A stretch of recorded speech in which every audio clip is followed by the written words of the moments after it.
Les Urmas m'ont guéri, partie 3. Conséquences et conclusions. Bonjour encore une fois, merci d'être ici avec moi une fois de plus. J'espère que vous allez très bien aujourd'hui. Je suis Marie. Bienvenue sur ma chaîne. Ces informations peuvent être perçues comme de la science-fiction ou comme chacun le préfère, et je les publie uniquement à des fins de divertissement. Cependant, je prends mes informations très au sérieux, et elles s'adressent à ceux qui ont des yeux pour voir. J'écris ceci le matin du 6 novembre 2024. J'ai voulu laisser passer plusieurs jours avant de rédiger cette vidéo, consacrée aux conséquences et aux conclusions de ma forte expérience avec les Urmas, survenue tôt le matin du 15 octobre 2024. Cela fait exactement 22 jours maintenant, et je pense que c'est plus que suffisant pour tirer certaines conclusions. Cette expérience marquante et bouleversante que j'ai vécue avec les Urmas n'est pas destinée à tout le monde, c'est pourquoi j'étais assez réticente à la publier, du moins jusqu'à ce que l'expérience elle-même mûrisse dans mon esprit et dans ma personne. J'ai dû réfléchir aux conséquences de la diffusion d'un tel témoignage. Mais, de toute façon, ceci n'est pas une chaîne YouTube ordinaire. Voilà aussi pourquoi tant de jours se sont écoulés entre le jour de mon expérience, 15 octobre, et la date où j'ai publié les vidéos à ce sujet. Bien que, pour les humains de la Terre, ce que les Urmas ont fait puisse être considéré comme un rituel, je suis en profond désaccord avec ce mot, car je le vois chargé de choses terribles liées à la Kabbale, ou du moins à l'invocation de forces qui ne sont pas bonnes. Restons en là. Pourtant, il n'existe pas d'autre mot sur Terre pour décrire ce qui s'est passé, je le sais. Les Urmas ne sont pas lyriens, ce sont des félins, et par conséquent, leur conception de la réalité diffère beaucoup de la nôtre, encore davantage de celle des humains terrestres. Leur perception du quotidien, par leurs sens physiques normaux, est beaucoup plus large, incluant des aspects que nous considérons comme appartenant aux royaumes astraux. Mais pour eux, ces aspects font simplement partie de la réalité normale, objective et tangible. Cela signifie que la façon dont nous, lyriens, définissons le monde des vivants diffère énormément de celle des Urmas. Nous n'avons que quelques points communs qui se recoupent et où nous pouvons nous accorder, bien que nous soyons deux espèces différentes. De notre point de vue lyrien, les Urmas sont bien plus spirituels et éthériques, vivant physiquement, du moins en partie, dans ce que nous appelons le monde des esprits, qui pour eux n'est rien de plus que la vie quotidienne. Une chose qui les caractérise beaucoup est qu'on ne peut presque jamais leur demander de l'aide, ils doivent venir à vous, surtout pour ce genre de choses. Je n'ai pas demandé d'aide. J'ai été invité par eux, peut-être parce qu'il était dans leur intérêt que je guérisse de ce qui m'affectait. Comme ils l'ont dit, je suis censée être de leur famille parce que je suis une âme Urma dans un corps lyrien, ce que je savais déjà bien avant cet incident. Je suis une semence stellaire Urma dans un corps lyrien tégétien. Et cela m'amène à dire quelque chose d'important. Les semences stellaires n'existent pas seulement sur Terre, elles font partie de l'immigration naturelle des âmes, vivant expérience après expérience dans d'innombrables civilisations et races génétiques à travers l'univers. Pourtant, aujourd'hui, je suis lyrienne. Je suis humaine. Et je n'ai aucun problème avec cela. Je suis heureuse dans cette peau, sauf pour la collection de mots que j'ai accumulés, mais cela est une autre histoire. Il semble que les Urmas m'aient emmené dans une sorte de chambre d'invocation où ils s'adressent à leur guide spirituel, ou quel que soit le nom qu'ils leur donnent. Ils ont réussi à me plonger dans une transe profonde en utilisant leur son naturel. Cela signifie qu'ils n'ont utilisé aucune technologie. Ils l'ont fait comme ils le font depuis des milliers d'années, peut-être même plus, à l'ancienne, de façon naturelle. Je crois maintenant que ce que j'ai vu dans cette transe était au moins en partie mon interprétation de cet être. Par exemple, comme l'un de mes amis me l'a fait remarquer, le lion éthérique était bleu électrique, ce qui se trouve être ma couleur préférée, bien que je n'ai pas vraiment de couleur favorite, car cela dépend de l'objet, de la chose, de la créature ou de quoi que ce soit. Je les aime toutes, elles sont toutes complémentaires dans mon esprit. Ainsi, l'interprétation et même le nom que j'ai répété encore et encore, le chat cosmique, viennent de moi, car j'aime ce concept. Et pour moi, ce que j'ai vu dans l'astral était bien un chat cosmique, ou le chat cosmique, bien que les Urmas n'aient pas une telle notion. Il semble que l'esprit Urma ait ouvert mon inconscient, l'ait lu en entier et me l'ait exposé.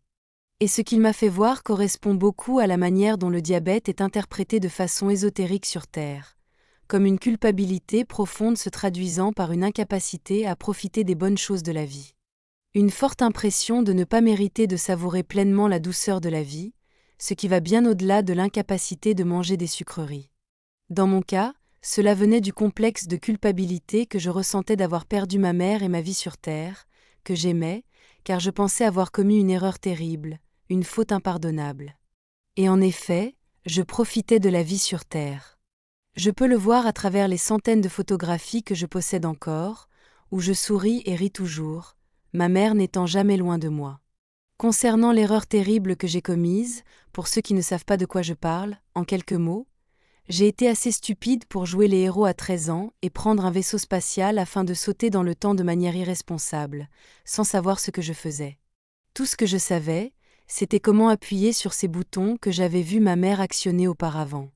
En gros, je me suis perdue, et je n'ai plus jamais revu ma mère ni mon monde.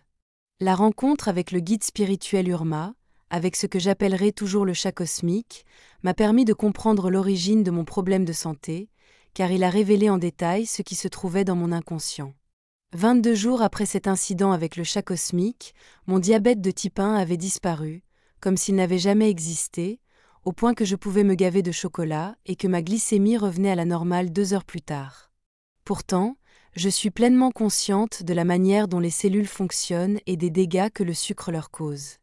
Je suis aussi bien consciente que les cellules finissent par se fatiguer de produire des hormones lorsqu'on les sollicite trop, en l'occurrence l'insuline. Je suis très reconnaissante envers le chirurgien du vaisseau, Sénètre, ainsi qu'envers Cara et Anna, nos 2 autres médecins, pour avoir tenté de me soigner du mieux qu'ils le pouvaient.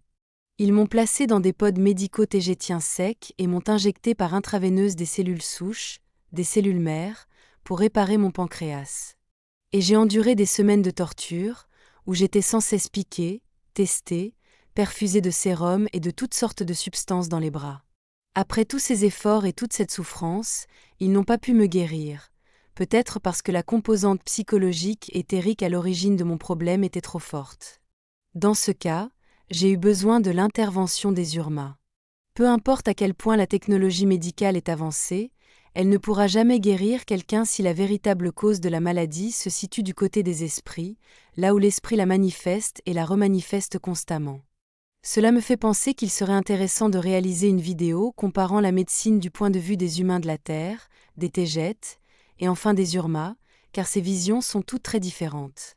Je dois préciser que les Urma m'ont guéri de mon horrible diabète de type 1, mais pas des autres affections que je traînais, notamment l'infection pulmonaire à champignons, dont je souffre encore, comme d'autres membres de l'équipage qui en ont été aussi fortement touchés, tels que Deka et la petite Yazi. Nous ne pouvons tout simplement pas demander aux Urma de nous soigner aussi de cela, car, comme je l'ai dit plus haut, ils doivent eux-mêmes proposer ce genre d'aide. Et dans le cas d'une infection, aussi pénible et dangereuse soit-elle, il s'agit d'une invasion de pathogènes étrangers. Donc, je suppose que c'est plus physique et plus facile à résoudre par la technologie médicale. Je constate avec les Urma qu'on ne peut jamais donner d'ordre à un chat, il doit avoir envie de coopérer. Et cela vaut pour les grands comme pour les petits. En conclusion, j'aime ce que les Urma ont fait pour moi et comment ils m'ont guéri, et je leur en serai éternellement reconnaissante. Ce fut une expérience bouleversante rien que d'avoir été en leur présence, avec eux, dans leur vaisseau. Il est très différent du nôtre, car il reflète leur culture et leur mentalité, où l'on voit que tout est fait l'un pour eux. Tout est lié à eux et toujours centré sur eux, comme une espèce alpha extrêmement fière. Je ne vois rien de mal à cela. Je ne les considère pas comme égocentriques, car ils sont aussi très extravertis et empathiques envers les autres. Ils sont si fiers et affectueux que cela se transmet à tous ceux qu'ils appellent leurs amis. J'imagine que lorsqu'on est un lion ou un tigre de 3 mètres de haut et membre d'une race interstellaire dominante, il est facile d'avoir un ego bien nourri et en bonne santé. C'est compréhensible. En parlant de la procédure qu'ils ont effectuée sur moi, comme vous pouvez le constater, j'hésite à l'appeler un rituel. Remarquez qu'elle a été réalisée exclusivement par des lions et des tigres. C'était une démonstration de puissance, où ils voulaient ou avaient besoin que les 2 plus grandes et puissantes Suras Urma soient présentes. Les Suras plus petites, comme les panthères et les léopards, étaient absentes et nulle part en vue. J'ai regretté de ne pas voir le petit Kirekai Kotse, le jeune cadet léopard des communications que nous connaissons tous pour ses blagues, comme mettre sa patte devant la caméra de celui qui parle. Je m'amuse toujours à placer une patte de léopard devant le visage d'Harry ou le mien dans mes vidéos, car Kirekai Kotse fait cela dans la réalité quand je parle avec Harry, qui a beaucoup de patience avec lui. Un autre détail marquant est que tous les participants étaient des mâles, ce qui montrait encore une fois la force et la puissance suprême de la race et de la culture Urma. Et, tout à la fin, je ne sais pas qui était le petit chaton orange, mais je l'ai interprété comme un guide destiné à me ramener hors de la transe et dans le monde matériel tel que je le connais. Et, pour finir, les Urma ont gardé mes chaussures. Ils ne me les ont pas rendues. Et je me sens un peu gênée de leur demander si elles existent encore.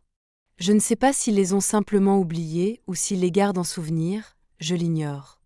Ce sera tout pour aujourd'hui. Comme toujours, merci d'avoir regardé ma vidéo, de l'aimer, de la partager et de vous abonner pour plus de contenu. Cela aide énormément cette chaîne à grandir, et j'espère vous retrouver ici la prochaine fois. Avec beaucoup d'amour et de gratitude. Votre amie, Marie Soie.